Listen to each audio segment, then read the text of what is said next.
दोस्तों, आज की कहानी हमारे देश की मशहूर परफ्यूम एक्सपर्ट मोनिका घुर्डे के कत्ल की है। इत्र और फोटोग्राफी के शौकीन मोनिका घुर्डे देखने में बेहद खूबसूरत थी, पर उन्होंने कभी यह सपने में भी नहीं सोचा होगा कि उनकी यही खूबसूरती एक दिन उनकी जान की दुश्मन बन जाएगी। उनकी जिंदगी की आखिरी रात की कहानी बेहद ही खौफनाक थी। कातिल ने न सिर्फ उनका शारीरिक तौर पर रेप किया, बल्कि घंटों तक उन्हें अश्लील वीडियो दिखाकर मानसिक रूप से भी उनका रेप करता रहा। मोनिका घुर्डे गोवा के कलंगूट बीच के करीब सपना राज वैली सोसाइटी में अपने 3 BHK फ्लैट में रहती थी। कहानी है 6 अक्टूबर 2016 की। मोनिका घुर्डे की नौकरानी सुबह सुबह उनके घर जाती है। वह डोर बेल बजाती है, मोनिका को आवाज भी देती है, लेकिन घर के अंदर से कोई आवाज नहीं आती। वह कुछ देर खड़ी रहती है, फिर एक पड़ोसी की मदद से दरवाजा खोलती है। वह अंदर जाती है। जैसे ही मोनिका को ढूंढते हुए उनके बेडरूम में जाती है, उसकी चीखें निकल जाती हैं। वह तुरंत भागकर बाहर आती है और पड़ोसियों को बताती है। कुछ पड़ोसी उसके साथ अंदर जाते हैं। मोनिका को देखकर सब लोग हैरान रह जाते हैं। मोनिका बेड पर अर्धनग्न अवस्था में पड़ी हुई थी। किसी ने उनकी बड़ी बेरहमी से हत्या कर दिया था। लोग तुरंत इसकी सूचना पुलिस को देते हैं। आनन फानन में पुलिस की एक टीम घटनास्थल पर पहुंचती है।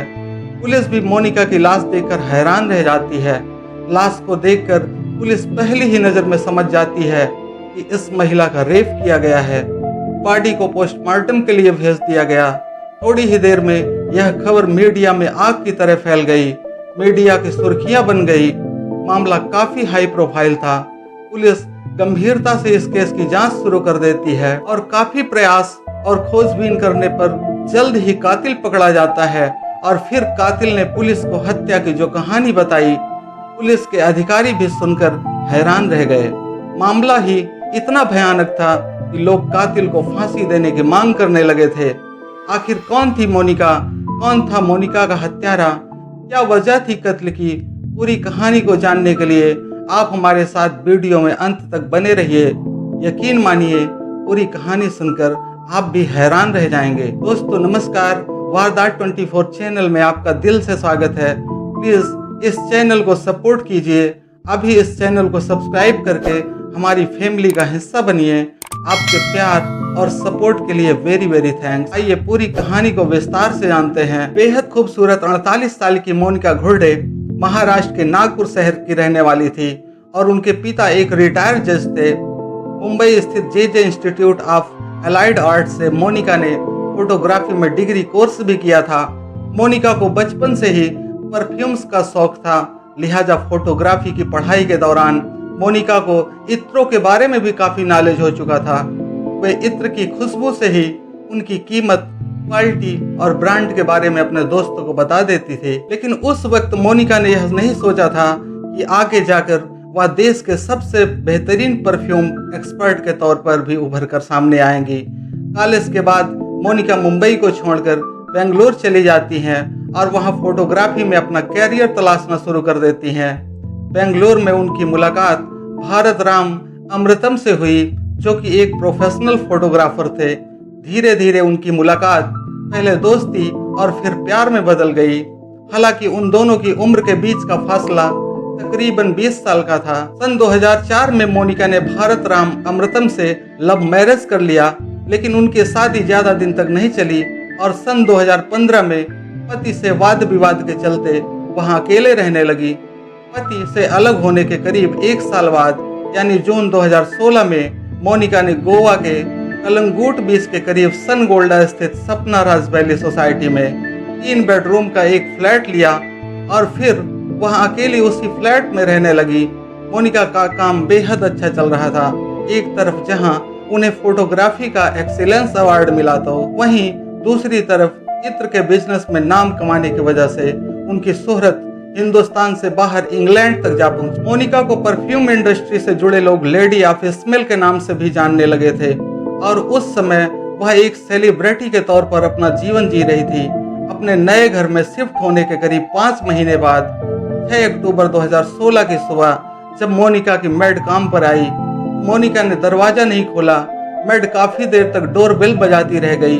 लेकिन दरवाजा तब भी नहीं खुला। मेड को लगा शायद मैडम गहरी नींद में है। यह सोचकर मेड ने फिर मुंबई में रह रहे मोनिका के भाई को फोन किया और उसे सारी बातें बताई। इसके बाद मोनिका के भाई ने मोनिका के मोबाइल पर कई बार कॉल किया, लेकिन यहाँ भी मोनिका की तरफ से कोई रिस्पांस नहीं मिला। फिर उसका भाई बगल में रह रही एक पड़ोसन को कॉल करता है, जिसके पास मोनिका के घर की डुप्लीकेट चाबी थी, और उससे घर का दरवाजा खोलने को कहता है। मोनिका के पड़ोसन जब डुप्लीकेट चाबी से दरवाजा खोलकर फ्लैट के अंदर पहुंची तो वहां का नजारा देखकर उसकी चीखें निकल गई। मोनिका के बेडरूम में मोनिका की लाश अर्धनग्न अवस्था में पड़ी थी। मोनिका के दोनों हाथ बेड से बंधे हुए थे और उसकी कमर के नीचे कोई भी कपड़ा नहीं था। मोनिका के पड़ोसन ने तुरंत इसकी सूचना पुलिस को दी। पुलिस मौके पर पहुंचती है और लाश को कब्जे में लेकर पोस्टमार्टम के लिए भेज देती है। इसके बाद पुलिस पूरे कमरे की तलाशी लेती है तो पुलिस को यहाँ एक चीज बेहद अजीब लगती है। घर में कोई भी सामान बिखरा नहीं था और ना ही दरवाजे पर किसी तरह की फोर्सफुल एंट्री का निशान था, यानी कि क्राइम सीन को देखकर पुलिस को यह लग रहा था कि जिसने भी मोनिका का कत्ल किया है उसे मोनिका अच्छी तरह से जानती थी। पुलिस ने सपना राज वैली में रहने वाले सभी लोगों से पूछताछ भी की। लोगों ने बताया कि ना तो उन्होंने मोनिका के चिल्लाने की कोई आवाज सुनी और ना ही किसी संदिग्ध व्यक्ति को आते जाते देखा। इधर जानी मानी मोनिका घुर्डे की इस दर्दनाक हत्या की खबर पूरे शहर में आग की तरह फैल जाती है। जब मोनिका के पोस्टमार्टम रिपोर्ट आई तब उसमें जानकारी मिली कि मोनिका की मौत दम घुटने की वजह से हुई है और मौत का समय तकरीबन रात के 2 से 3 बजे के बीच था। इस रिपोर्ट में एक बात और गौर करने वाली थी और वह यह थी कि कातिल ने मारने से पहले मोनिका का बलात्कार किया था। इसके बाद पुलिस को लगा शायद यह किसी तरह के लव अफेयर का मामला हो, इसलिए पुलिस मोनिका के सभी दोस्तों रिश्तेदारों से इस बारे में पूछताछ करती है, पर यहाँ से भी पुलिस को कोई सुराग नहीं मिला। इस दौरान पुलिस मोनिका के हस्बैंड से भी बात करती है, पर उनसे भी कोई खास जानकारी नहीं मिली। इसके बाद पुलिस एक बार फिर से मोनिका के फ्लैट की छानबीन करती है, लेकिन इस बार भी पुलिस को कुछ खास हासिल तो नहीं होता, पर किचन में कुछ अंडों के छिलके और बेडरूम में मोनिका के पर्स पर नजर जरूर जाती है। खास करके पर्स की बात करें तो एक पुलिस वाले को पर्स देखकर कुछ शक होता है, क्योंकि पर्स में एक भी रुपए नहीं थे और ना ही कोई डेबिट कार्ड था, जबकि उस पर्स में डेबिट कार्ड के कुछ बिल जरूर पड़े हुए थे। उस पुलिस वाले को यह बात खटकी, जिसके बाद पुलिस वाले ने मोनिका का डेबिट कार्ड का पता लगाने के लिए बैंक जाकर जांच पड़ताल की। वहां उसे पता चला कि 6 अक्टूबर के दिन ही सुबह सुबह इस डेबिट कार्ड का प्रयोग किया गया था, जबकि 6 अक्टूबर की सुबह ही मोनिका की लाश उसके कमरे से मिली थी और पोस्टमार्टम की रिपोर्ट में मरने का समय रात के 2 से 3 बजे के आसपास का था। तो सुबह में यह पैसे किसने और क्यों निकाले? इन सवालों के साथ ही पहली बार पुलिस को इस केस में कोई क्लू मिला था। अब पुलिस तुरंत उस एटीएम पर पहुंचती है जहां से पैसे निकाले गए थे। एटीएम के सीसीटीवी की जांच की जाती है तो पता चलता है एक लड़का मोनिका के डेबिट कार्ड से पैसे निकाल रहा था। पुलिस ने सीसीटीवी के जरिए उस लड़के की फोटो निकलवाई और फिर पुलिस वो फोटो लेकर सपना राज वैली पहुंची, जहां रहने वाले लोगों ने उस लड़के को पहचान लिया। यहाँ रहने वाले लोगों का कहना था कि यह लड़का पहले यहाँ का सिक्योरिटी गार्ड था, इसका नाम राजकुमार सिंह है और कुछ महीने पहले कि मोनिका ने इस पर चोरी करने का इल्जाम लगाया था, जिसकी वजह से उसे यहाँ से निकाल दिया गया था। अब पुलिस के हाथ एक बड़ा सबूत लग चुका था। कातिल के रूप में सिक्योरिटी गार्ड था और कत्ल के पीछे की वजह भी थी। पुलिस ने जब सिक्योरिटी गार्ड राजकुमार की कुंडली खंगालना शुरू की तो पता चला कि राजकुमार पंजाब के भटिंडा का रहने वाला था और पहले भी चोरी की वजह से उसे कई बार काम से बाहर निकाला गया था। लेकिन पुलिस के पास यह जानकारी नहीं थी कि राजकुमार रहता कहाँ है। क्योंकि राजकुमार का कोई ठिकाना नहीं था, इसलिए पुलिस इंतजार करने लगी कि नेक्स्ट टाइम जब राजकुमार डेबिट कार्ड का प्रयोग करेगा तभी उसे पकड़ा जा सकता है। कत्ल के 2 दिन बाद यानी कि 8 अक्टूबर 2016 को राजकुमार ने बेंगलुरु शहर में वापस से उस डेबिट कार्ड का प्रयोग किया और कुछ पैसे निकाले। इस बात की सूचना तुरंत बैंक वालों ने गोवा पुलिस को दे दी। इसके बाद गोवा पुलिस ने बेंगलुरु पुलिस से बात की, उन्हें सारा केस समझाया, साथ ही राजकुमार का फोटो भी दिया। उनसे उस सिक्योरिटी गार्ड को जल्द से जल्द पकड़ने में मदद मांगी, जिसके बाद बेंगलुरु पुलिस उस एटीएम के आसपास के सभी होटलों में राजकुमार का फोटो दिखाकर पूछताछ शुरू कर देती है। इसी सर्च ऑपरेशन के दौरान एक होटल के रिसेप्शनिस्ट ने राजकुमार का फोटो देखकर उसे पहचान लिया और पुलिस वालों को बताया कि यह लड़का उनके यहाँ ही रह रहा है, लेकिन इस वक्त वह बाहर गया हुआ है। इसके बाद सादी वर्दी में पुलिस वाले होटल के रिसेप्शन एरिया में बैठकर राजकुमार का इंतजार करने लगे। कुछ समय बाद जैसे ही राजकुमार होटल में वापस आता है, पुलिस वाले उसे तुरंत पकड़ लेते हैं। पकड़े जाने के बाद जब राजकुमार से पुलिस वाले मोनिका घुर्डे के कत्ल के बारे में पूछताछ करते हैं, तो वह अपना गुनाह आसानी से कबूल कर लेता है। और जितनी ही आसानी से उसने अपना गुनाह कबूल किया था, उतना ही ज्यादा खौफनाक उसका कबूलनामा भी था, जिसे सुनकर सभी पुलिस वालों के होश उड़ गए थे। राजकुमार ने अपने कबूलनामे में बताया कि जून 2016 में जब पहली बार मोनिका घर देखने सपना राज वैली सोसाइटी आती हैं, तो उस समय राजकुमार ही वहां का सिक्योरिटी गार्ड था और उसने ही मोनिका को फ्लैट खोलकर दिखाया था। इस दौरान उसकी थोड़ी बहुत बातचीत भी मोनिका से हुई थी। मोनिका की खूबसूरती और उसकी मीठी बोली राजकुमार के दिल को छू लेती है। कहीं न कहीं उसे पहली ही नजर में मोनिका से प्यार हो जाता है, लेकिन उसे पता था कि सिक्योरिटी गार्ड होने की वजह से वह कभी मोनिका को पा नहीं सकता। उसके बाद जब मोनिका उस फ्लैट में रहने के लिए आती है, तो राजकुमार घर का सामान शिफ्ट कराने में उसकी हेल्प करता है। मोनिका यहाँ अकेले रहती थी और यह बात राजकुमार को अच्छे से पता थी, इसलिए वह अक्सर किसी न किसी हेल्प के बहाने मोनिका से मिलने उसके फ्लैट में जाने लगा। जैसा कि सभी के सोसाइटी में सिक्योरिटी गार्ड अपनी एक्स्ट्रा कमाई के लिए गाड़ियां धुलते हैं, राजकुमार भी अपनी सोसाइटी के लोगों को गाड़ियां धुलता था। एक दिन उसने मोनिका से उसकी गाड़ी की धुलाई की इजाजत मांगी। राजकुमार की नीयत से अनजान मोनिका ने उसकी बात मान ली। अब राजकुमार डेली सुबह कार की चाबी लेने के बहाने मोनिका के फ्लैट में पहुंच जाता था। इसके कुछ दिनों बाद मोनिका की गाड़ी में रखी एक छतरी खो गई। मोनिका को अच्छे से याद था, उसने आखिरी बार छतरी गाड़ी में ही रखी थी और गाड़ी की चाबी उसके अलावा सिर्फ राजकुमार के पास ही होती है, इसलिए उसे राजकुमार पर शक हुआ।